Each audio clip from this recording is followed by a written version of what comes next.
निराली मैया हंसवाली के। अरे कब से सजा के धैनी, हाँ कब से सजा के धैनी हम पूजावा के थाली के।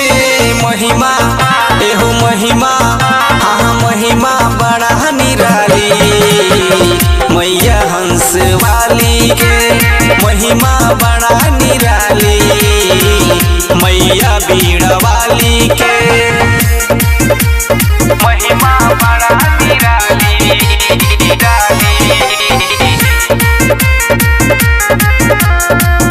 मैया बीड़वाली के। गजबे नजारा लगे सजल पंडाले, हाथवा में बीड़ा रूपवा शोभेला कमाले।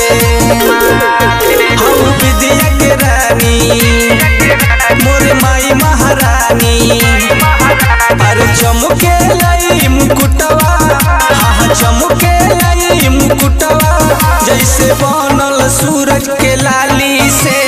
महिमा हाँ महिमा, हाँ महिमा बड़ा निराली मैया हंसवाली के। महिमा बड़ा निराली मैया बीड़वाली के। महिमा बड़ा निराली मैया बीड़वाली के।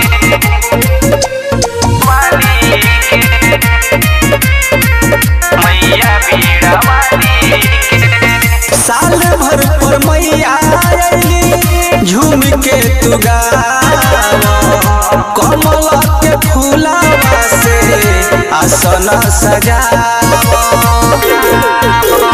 सुनीला निराला पूजे रामवीर बिहारी, अरे गूंजी जयकारा, हाँ गूंजी जयकारा बाजा के हथवा के ताली से। महिमा हाँ महिमा एहो महिमा बड़ा निराली मैया हंसवाली के।